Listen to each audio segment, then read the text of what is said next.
ವಿರಾಜಪೇಟೆ ಗಾಂಧಿನಗರದ ವಾರ್ಡ್ ಸಂಖ್ಯೆ 15ರಲ್ಲಿ 2018ರಲ್ಲಿ ಪಟ್ಟಣ ಪಂಚಾಯಿತಿ ಚುನಾವಣೆಯಲ್ಲಿ ಗೆಲುವು ಸಾಧಿಸಿದ ಬಳಿಕ ಅನೇಕ ಅಭಿವೃದ್ಧಿ ಕಾರ್ಯಗಳನ್ನು ಮಾಡಿದ್ದೇನೆ. ಇದನ್ನು ಸಹಿಸದ ಹಾಗೂ ತನ್ನ ವಿರುದ್ಧ ಸೋತ ವ್ಯಕ್ತಿಯೊಬ್ಬರು ತನ್ನ ಮೇಲೆ ಇಲ್ಲಸಲ್ಲದ ಆರೋಪ ಮಾಡಿ ಯೂಟ್ಯೂಬ್ ಚಾನೆಲ್ನಲ್ಲಿ ಹರಿಯಬಿಟ್ಟಿದ್ದಾರೆ. ಇದು ಸತ್ಯಕ್ಕೆ ದೂರವಾಗಿದೆ ಎಂದು ಪಟ್ಟಣ ಪಂಚಾಯತ್ನ ಮಾಜಿ ಸದಸ್ಯರಾದ ಜೂನ ಸುನೀತಾ ಮಾಹಿತಿಯನ್ನು ನೀಡಿದರು. ತನ್ನ ಭಾಗದಲ್ಲಿ ಅನೇಕ ಸರ್ಕಾರಿ ನೌಕರರು ಹೆಚ್ಚಿನ ಸಂಖ್ಯೆಯಲ್ಲಿ ಇದ್ದು ಅವರ ಬಗ್ಗೆ ಮಾಹಿತಿ ಕಲೆ ಹಾಕಲು BLOಗಳು ನಮ್ಮ ಮನೆಗೆ ಬಂದಿದ್ದರು. ನಾನು ಅವರಿಗೆ ಮಾಹಿತಿಯನ್ನು ನೀಡಿದ್ದೇನೆ ಅಷ್ಟೇ.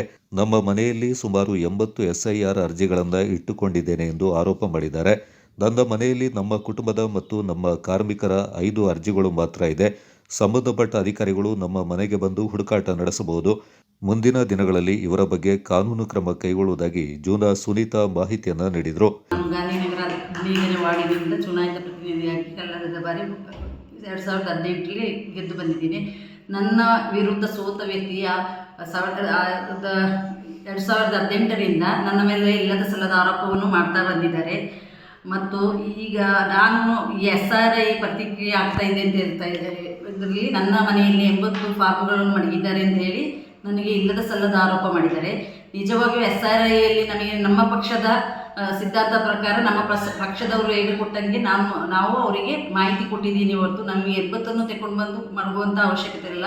ಏಕೆ ಹೇಳಿದ್ರೆ ನನ್ನ ಮನೆಯ 5 ಫಾರ್ಮ್, ನಂದು, ನನ್ನ ಮಗಳದು, ಗಂಡಂದು ಮತ್ತು ಇಬ್ಬರು ಕೆಲಸದವ್ರದ್ದು ಬಿಟ್ಟರೆ ಯಾವ ಫಾರ್ಮನ್ನು ನಾನು ತಗೊಂಡಿಲ್ಲ. ನಮಗೆ BLO ಬಂದು ನಮ್ಮನ್ನು ಕೇಳಿದ್ರು, ಇವ್ರನ್ನ ಗೊತ್ತುಂಟ ಕೇಳುವಾಗ ಅವರು ಎಲ್ಲೆಲ್ಲಿದ್ದಾರೆ ಅಂತ ಹೇಳುವ ಮಾಹಿತಿಯನ್ನು ನಾನು ಒಂದು ಚುನಾಯಿತ ಪ್ರತಿನಿಧಿ ಆಗಿದ್ದೆಯಲ್ಲ, ಅದರಿಂದ ನಾನು ಅವರಿಗೆ ಮಾಹಿತಿ ತಿಳಿಸಿದ್ದೇನೆ.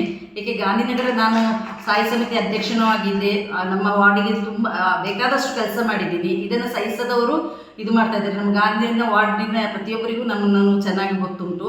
ತುಂಬ ಇಂಥ ತಪ್ಪು ಮಾಹಿತಿಯನ್ನು ಯಾರೂ ಕೊಡಬಾರ್ದು. ಏಕೆ ಹೇಳಿದ್ರೆ ನಾವು SIR ಫಾರ್ಮನ್ನು ನಾವು ಕೇಳ್ಕೊಳ್ಳುವಂಥ ಇದೇ ಇಲ್ಲ. ಏನಿದ್ರು BLOದು ಕೆಲಸ. ಅದು ಅಲ್ಲದೆ ನಾವು ಅದರದ್ದು ವಿಷಯ ಏನು ಅಂತೇಳಿ ನಾವು ಜನರಿಗೆ ಮಾಹಿತಿ ಕೊಡಬಹುದು ಹೊರತು ನಾವು ಅದನ್ನು ಕೇಳಿ ಮನೆಯಲ್ಲಿ ಇಟ್ಕೊಳ್ಳಿ. ಯಾವಾಗ ಬೇಕಾದರೂ ನನ್ನ ಮನೆಗೆ ಬಾಗಿಲು ತೆಗೆದಿರ್ತದೆ, ಬಂದು ಚೆಕ್ ಮಾಡಬಹುದು ಅಂತ ನಾನು TV. ಈ ಸಂದರ್ಭ ಕಂಬೀರಂಡ ದಿನೇಶ್ ಹಾಗೂ ವೇಣು ವಸಂತ ಪಾಲ್ಗೊಂಡಿದ್ದರು.